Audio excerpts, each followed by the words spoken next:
Major escalation in the South China Sea after the Chinese military personnel rammed two Philippine Navy boats. They boarded them and used axes, spears, machetes and hammers to inflict damage. This aggression in a disputed area of the South China Sea was reminiscent of China's attack in India's Galwan Valley in June 2020.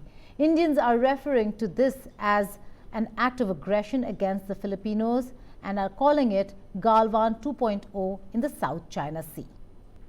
Now, as tensions continue to simmer in the South China Sea, the Philippines military chief demanded that China return rifles and equipment seized by the Chinese Coast Guard during a clash at the disputed Second Thomas Shoal in the South China Sea. The incident involved Chinese personnel ramming and boarding two Philippine Navy boats, attempting to resupply a Philippine outpost. Chinese forces damaged the boats and seized firearms, navigation equipment and other supplies, injuring Filipino personnel.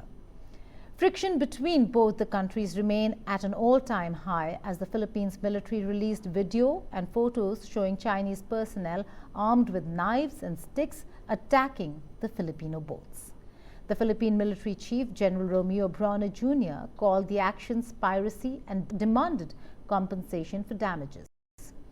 China blamed the Philippines for the confrontation, stating the Filipino personnel trespassed into the shoal. The Philippines has repeatedly claimed that it was transporting daily necessities, but in fact it has been smuggling construction materials and even weapons and ammunition in an attempt to occupy the Renai Reef for a long time. China urges the Philippines to immediately stop its infringement and provocative actions. China will continue to resolutely safeguard its sovereignty and rights in accordance with the law.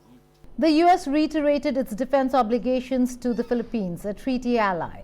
The disputed Second Thomas Shoal part of the Spratly Islands is occupied by a small Philippine Navy contingent on the BRP Sierra Madre, a grounded warship. The shoal is less than 200 nautical miles from the Philippine coast. Hostilities between China and the Philippines have escalated since last year, raising fears of a larger conflict involving the U.S. and China. Multiple countries, including Vietnam, Malaysia, Brunei and Taiwan, have conflicting claims in the South China Sea.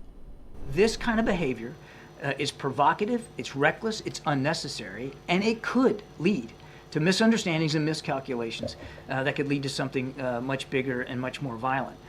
It's imperative that the rightful legal maritime claims by the Philippines are respected, by the PRC and by everybody else for that matter. Philippines officials decided to publicize photos of a Chinese military-grade laser pointed at a Philippines ship, marking a pivotal shift towards transparency in the South China Sea dispute. This strategy aims to impose reputational costs on Beijing and has garnered international support while deepening the Philippines' military alliance with the U.S. The policy, directed by President Ferdinand Marcos Jr., involves civilianizing the dispute and embedding foreign journalists on missions. The Philippine stance, bolstered by military and diplomatic maneuvers, has constrained Beijing's actions but raised risks of Chinese economic retaliation and potential U.S. involvement. China claims Philippine vessels illegally intrude into its waters and accuses Manila of stoking tensions. Incidents such as the ramming of ships and water cannon usage have increased. Philippine officials fear escalation into open hostilities and economic repercussions similar to past customs checks on Philippines exports. Marcos seeks a diplomatic resolution while strengthening ties with the U.S., with Japan and with other allies. China's response remains reactive, maintaining the disputed status of the shoals. Meanwhile, a soldier also was severely injured after China's intentional ramming in the shoal. The armed forces of the Philippines confirmed on Tuesday, that is June 18th, that a soldier from the Philippine Navy sustained severe injury after China rammed the vessel during a resupply mission.